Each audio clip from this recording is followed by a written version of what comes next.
Can one $500 strobe really replace some of your other premium photography lighting situations? I pitted the Neewer Q6 against some of my favorites like the AD200 and my speed lights in 5 critical categories: power consistency, color accuracy, modifier capability, battery life, and real world portability. And the results might actually surprise you, especially number 3. But there is one deal breaker you might want to consider. Hi everyone, welcome back.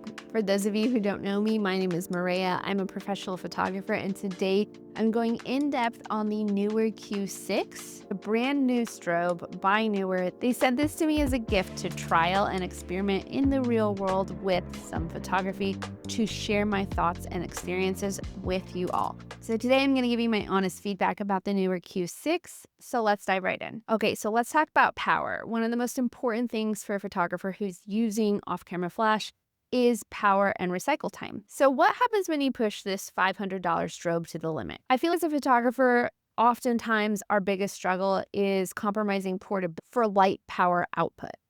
And with the Neewer Q6, I've got to say, I feel like with speed lights, my common setback is that they're just not powerful enough. I love my AD200 because it's small, compact, and packs a really big punch. But with the Neewer Q6, you get almost 3 times the power output, which is insane. It's really not all that much heavier, but we'll get into that in a minute. So the Neewer Q has 600 watt seconds. And for any of you photographers out there who are new to off-camera flash, that just means the amount of power that this light can give off in one singular flash. The Neewer Q6 has 600 watt seconds versus the AD200, which I'm used to shooting with, which is like my run and gun lighting setup situation, has 200 watt seconds. In terms of power output, more is not necessarily better, but it really depends on the situation. If you're in midday sun, battling with the actual sun, this might be a good lighting situation for you. 600 watt seconds is a lot of power. Something I can see myself using on a beach situation or even a studio situation where I just need a little bit more power than my AD200. What I think is actually really special about this light is it is so versatile in terms of fine-tuning your increments to determine what the power output is that you need.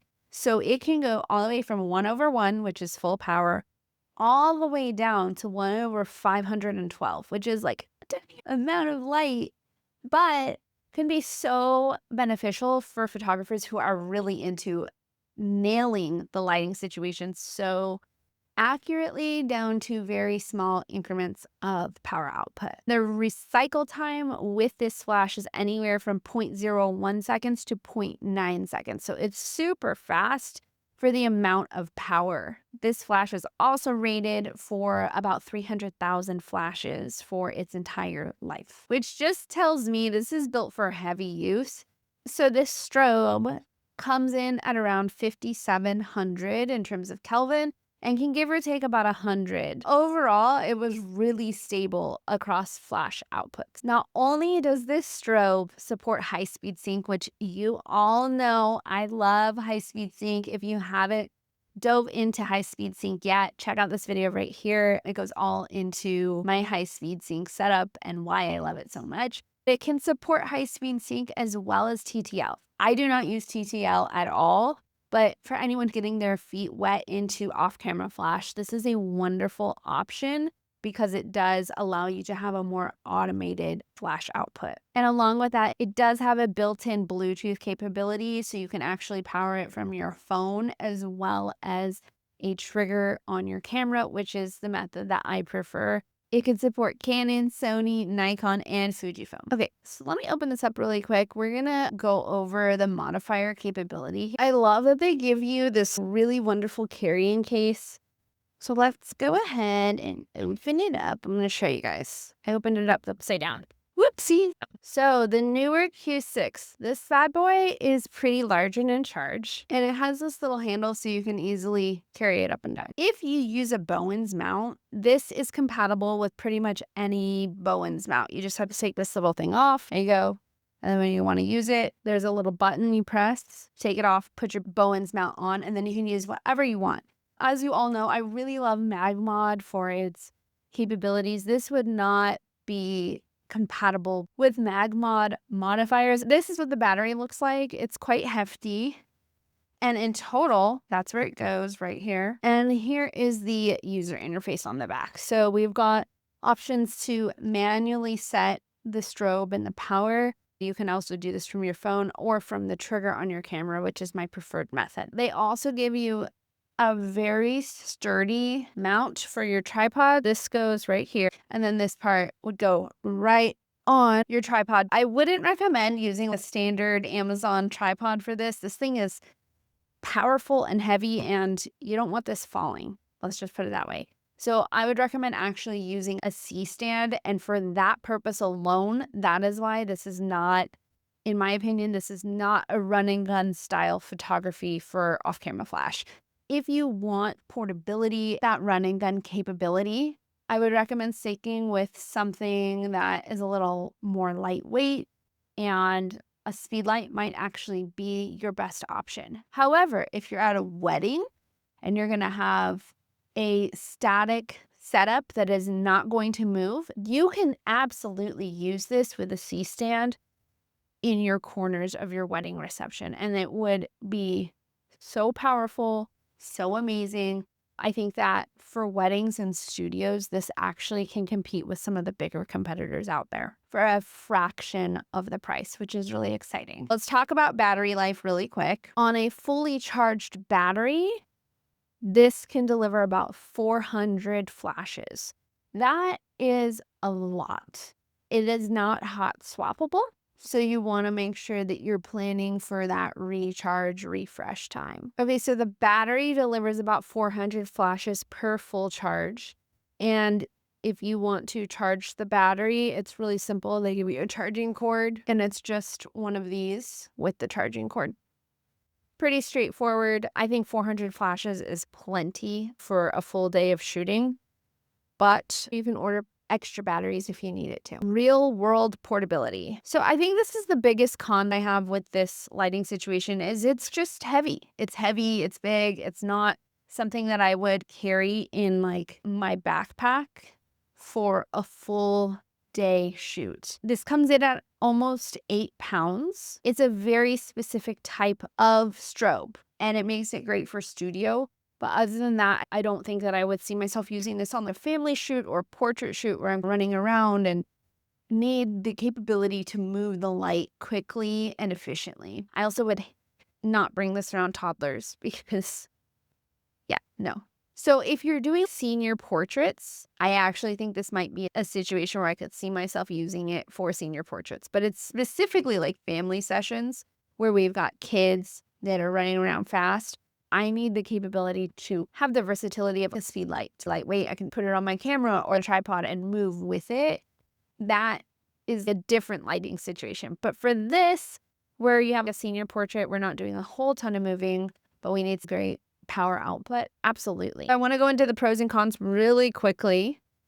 Pros is this is a massive power output for the size. For the amount of power it delivers, it's a pretty decent size. I love that it's HSS and TTL. I also like that it's Bluetooth capable for usage on my phone, but also on my camera. The app control is a nice modern touch. The price to performance ratio is very impressive. For $500 to get 600 watt seconds, that's a lot of power for a very affordable price, especially for any of you who are getting into studio photography or off-camera flash. This is a lower end in terms of price point, but a higher end in terms of power output. So that's very exciting. Now, as far as some of the cons, I think that this is a little too heavy. I typically default to easy, lightweight, like I've got to be able to be mobile.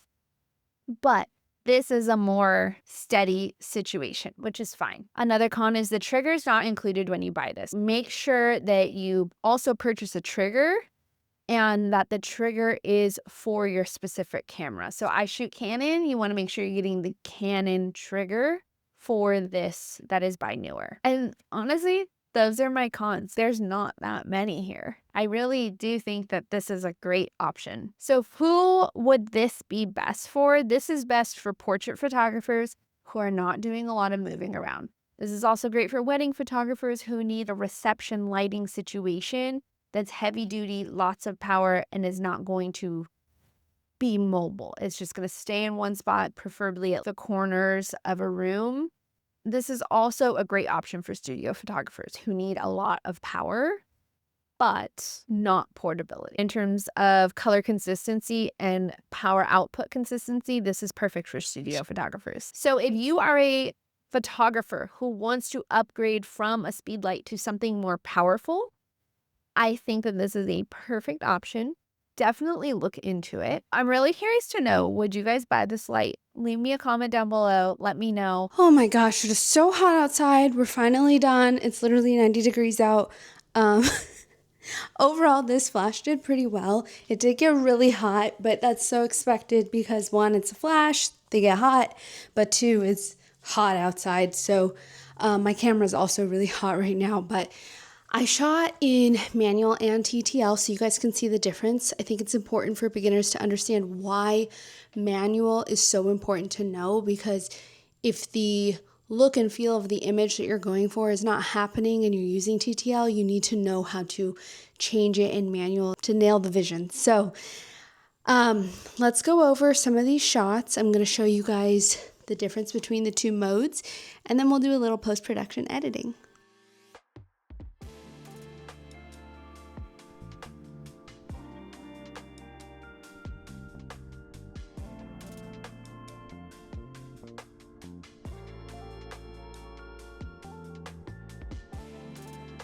If you found this video helpful, I would love it if you gave it a thumbs up, and make sure to hit the bell and subscribe if you want to see more videos like this.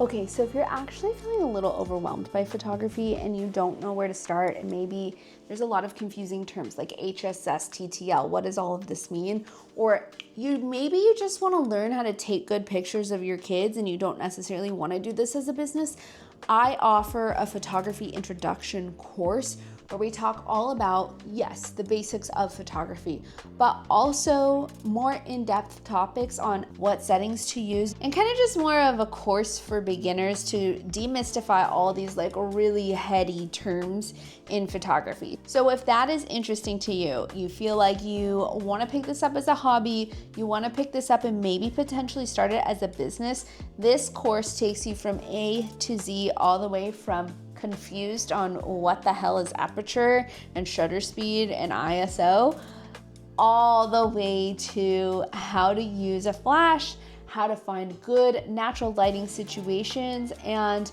really my top recommendations on creating amazing photos for your family, for your friends, or even as a business. So if that is interesting to you, I'll leave the link down below. And if maybe you're not ready to buy a course about intro to photography, I also have a newsletter where I leave you little tidbits every once in a while in your email box to share some top tips and tricks on how to level up your photos. So I hope to see you guys over there. Thanks so much for watching, and I'll see you next time. Bye.